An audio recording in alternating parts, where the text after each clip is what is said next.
Good Morning Business. L'équipementier automobile Faurecia impacté par la crise sanitaire. Le groupe a publié une perte opérationnelle de 114 millions d'euros contre un bénéfice de 645 millions au premier semestre 2019. Le chiffre d'affaires est en baisse de 35%. Faurecia table néanmoins sur un rebond de son activité au deuxième semestre et confirme, on va en parler, son objectif de marge opérationnelle pour l'horizon 2022. Patrick Koller, bonjour. Bonjour. Vous êtes PDG de Faurecia. On va parler de vos résultats et de vos perspectives. Un commentaire d'abord sur la prime à la conversion. Le gouvernement a annoncé ce week-end qu'à partir du 3 août, début de semaine prochaine, la prime serait revue à la baisse. Elle est toujours là, mais on retombe sur les conditions de cette prime d'avant la crise sanitaire. Alors je ne crois pas qu'elle soit revue à la baisse, elle arrive à la fin en fait de l'enveloppe. Je pense que le gouvernement a eu pas mal de succès avec cette prime. C'est allé probablement plus rapidement que escompté au départ. La prime continue à exister. Je pense que c'est un point qui est important, pas au même niveau, mais elle continue à exister. Et je peux vous dire que nous sommes actuellement aux alentours de 90% des volumes que nous avions l'année dernière à la même époque. Donc je pense qu'on est dans une situation qui est en train de s'améliorer, en particulier en Europe. Et je crois que pour toutes ces raisons, il est effectivement assez logique qu'elle ne soit pas poursuivie à ce niveau-là. Mais est-ce que c'est pas un peu dommage de la réduire alors qu'on sait qu'elle profite essentiellement aux véhicules électriques de petite taille, donc la Zoé de Renault notamment ? Alors, l'enveloppe avait été fixée dès le départ et très tôt, et je pense que c'était très très bien de le faire très tôt parce qu'il fallait absolument relancer l'économie. Il ne fallait pas que les consommateurs attendent pour faire leurs achats. Je crois que le redémarrage a été correctement amorcé. Il faut maintenant peut-être prendre un peu de recul, voir comment ça va se passer dans les 2-3 mois à venir, et peut-être faudra-t-il ajuster à ce moment-là. Vous venez de publier vos résultats. Premier semestre évidemment plombé par la crise sanitaire, résultats opérationnels négatifs, aussi une grosse consommation de cash. Oui, alors négatif bien sûr, mais il faut prendre en compte que nous avons perdu 3,2 milliards de chiffre d'affaires, ce qui est quand même un montant extrêmement important. Moins 20% au premier trimestre, avec moins 80% en Chine à cette époque-là, au mois de février. Moins 50% au deuxième trimestre avec au mois d'avril. L'Europe et les États-Unis à moins 90%, c'est totalement sans précédent, un arrêt aussi brutal et aussi total de l'économie. Et nous avons réussi de limiter en fait la difficulté avec un levier opérationnel de 23%, ce qui est plutôt une bonne performance. Est-ce que vous avez ou est-ce que vous allez supprimer des postes ?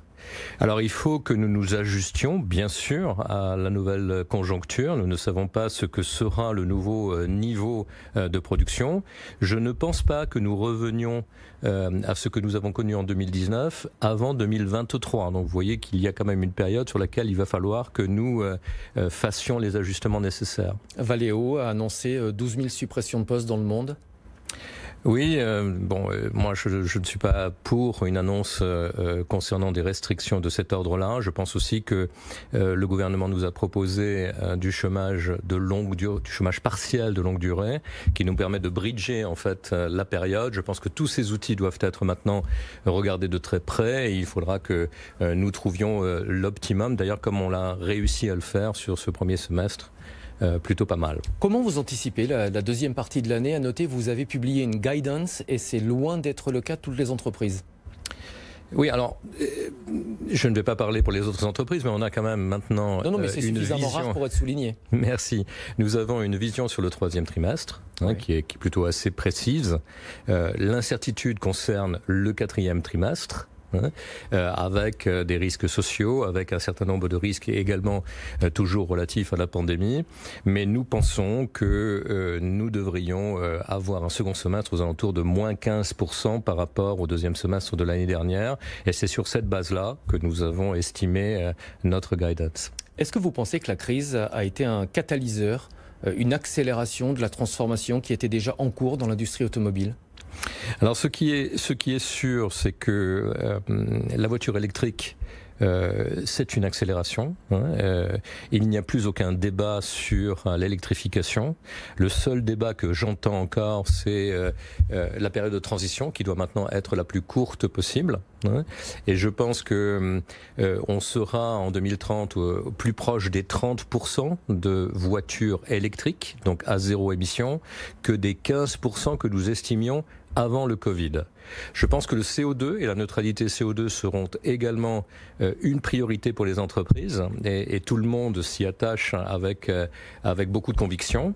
Et finalement, je pense que la transformation digitale est aussi une priorité importante pour transformer et permettre à nos entreprises de fonctionner dans un environnement complètement différent. Et en matière de CO2, on le signale, vous avez un objectif neutre en carbone dès 2025 pour tous vos sites de production et dès 2030 si on inclut l'amont et l'aval, c'est-à-dire la supply chain. Un mot enfin des piles à combustible. Vous, c'est un axe de développement majeur. Pour l'instant, c'est une technologie qui est encore un peu chère. Absolument, c'est une technologie qui est encore à un niveau artisanal du point de vue de sa production. Donc c'est une technologie qu'il va falloir maintenant et très rapidement industrialiser. Ce sont des techniques que nous connaissons, ce sont des process que nous maîtrisons et nous pensons que nous serons effectivement capables de réduire les coûts très très rapidement. Notre objectif, c'est d'être au niveau du coût du diesel pour les véhicules utilitaires à partir de 2025 et entre 2025 et 2030, rejoindre la courbe des coûts des voitures électriques à batterie. Ça représente un gros avantage pour les professionnels puisque contrairement aux véhicules électriques à batterie qu'il faut recharger, là la pile à combustible se recharge rapidement. Elle se recharge de la même manière que vous le faites aujourd'hui avec une voiture thermique. C'est aussi rapide que ça. Merci beaucoup Patrick Koller d'être venu en plateau ce matin. Vous êtes PDG de Faurecia et donc votre entreprise qui a publié ce matin des résultats semestriels marqués évidemment par la pandémie de coronavirus.